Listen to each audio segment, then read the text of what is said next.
और मैं चाहता हूं कि राहुल जी ये चिट्ठी पढ़ें और आपको पढ़ाएं, क्योंकि मेरे पास वक्त नहीं है। राहुल जी को हम लोग सुनेंगे, तो इस चिट्ठी मैं आपको सुपुर्द कर रहा हूं, ये पढ़िएगा जरूर, सुनाइएगा जी। आदरणीय राहुल जी, सम्मानित मंच और दोस्तों, ज़्यादा वक्त नहीं लूँगा क्योंकि आप सब राहुल जी को सुनने आए हैं, मुझे सुनने नहीं आए हैं। आज 30 जनवरी है, गांधी जी की हत्या कर दी गई थी। आप सबके बिहाफ पे नमन। और एक हिंदू द्वारा हत्या की गई थी, किसी मुसलमान, सिख, ईसाई के द्वारा नहीं की गई थी। वो किस संगठन से जुड़े थे, वो संगठन क्या है, आप सब जानते हैं, उसमें नहीं जाऊंगा, 5 मिनट में मुझे बात रखनी है। और मेरे पास एक चिट्ठी है, जब मैं 10 महीने का था तो इंदिरा जी ने अगस्त 2, 1973 को एक चिट्ठी लिखा था सारे सीएम को। और मैं चाहता हूं कि राहुल जी ये चिट्ठी पढ़ें और आपको पढ़ाएं, क्योंकि मेरे पास वक्त नहीं है। राहुल जी को हम लोग सुनेंगे, तो ये चिट्ठी मैं आपको सुपुर्द कर रहा हूं, ये पढ़िएगा जरूर और सुनाइएगा जरूर जी।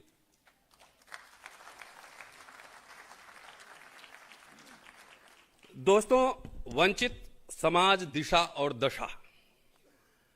जब भारतीय गणराज्य इंडियन रिपब्लिक पर, इंडियन कॉन्स्टिट्यूशन पर मनुस्मृतिवादियों ने और कथित हिंदू राष्ट्रवादियों ने जब हमला कर दिया हो, तो उस समय दलित समाज को कहां होना चाहिए, इस पे मैं 2 मिनट बोलूंगा। और हिंदू राष्ट्र और इंडियन रिपब्लिक में क्या फर्क है, यह भी आपको बताऊंगा। कि अभी सीधा और सीधा मैं दलित समाज को ही एड्रेस करता हूं ज्यादा, क्योंकि संविधान और इंडियन रिपब्लिक से जो सबसे ज्यादा मिला है, जो प्रोटेक्शन, जो राइट्स, वो मिला दलित समाज को, एससी एसटी समाज को। तो इसलिए संविधान और इंडियन रिपब्लिक पे कोई खतरा है तो सबसे पहले इस समाज को आगे आकर फ्रंट पर संविधान और इंडियन रिपब्लिक की रक्षा करनी चाहिए। और इस समय ऐसी स्थिति में जब आमना सामना हो, एक तरफ इंडिया अलायंस हो कांग्रेस राहुल जी के नेतृत्व में और एक तरफ आरएसएस बीजेपी का अलायंस हो, वैसे स्थिति में दलित समाज को इंडिया अलायंस की तरफ खड़ा रहना चाहिए, सीधा और सीधा। और ऐसी स्थिति में अगर कोई आपको कहता है कि हम सीएम बनेंगे, पीएम बनेंगे, अकेले अपने दम पर बनेंगे, राज चलाएंगे, तो पता कर लेना कहीं आरएसएस और बीजेपी के पेरोल पर तो नहीं है, पता कर लेना। क्योंकि आरएसएस बीजेपी से तो हम लोग का सीधा मुकाबला है। राहुल जी, आप तो पॉलिटिकल पार्टी चलाते हैं, हम लोग इंडिविजुअल एक्टिविस्ट भी लड़ाई लड़ रहे हैं, और आज से नहीं, 10 साल से लड़ रहे हैं। जॉन दयाल साहब बैठे हुए जानते हैं हम लोग की लड़ाई। तो इंडियन रिपब्लिक से ही दलित मिडिल क्लास बना। दलितों के पास कोई रजवाड़े नहीं थे, कोई जमींदारी नहीं थी, कोई बैंकर नहीं था, कोई अफसर नहीं था, कुछ नहीं था। भारतीय संविधान जब बना बाबा साहब जवाहरलाल नेहरू के नेतृत्व में, तो उसमें affirmative action, social justice, reservation का प्रावधान किया, और उसी रिजर्वेशन से यह दलितों का एक मिडिल क्लास बना।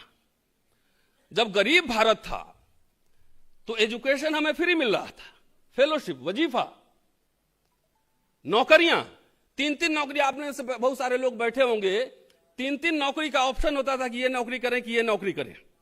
स्कॉलरशिप, गरीब भारत ने आईआईटी, मेडिकल कॉलेजेस, यूनिवर्सिटी बनाई जहां फ्री में हमको पढ़ने को मिला, हम तमाम लोगों को पढ़ने को मिला।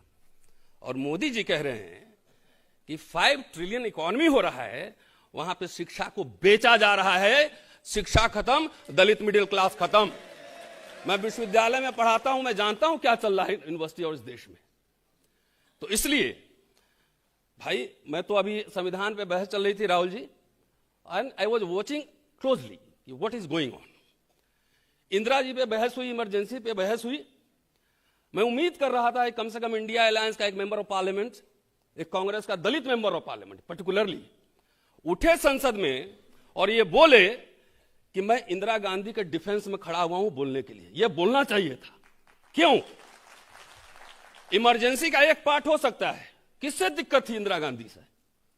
वो थी बैंकर्स, पूंजीपति, राजे रजवाड़े और विदेशी ताकत। क्योंकि जिस समय दुनिया 2 पोल में बटा हुआ था, इंदिरा जी ने भारत को एक महाशक्ति बना दिया। किसी को पता भी नहीं लगा, बांग्लादेश का चित्र बदल गया।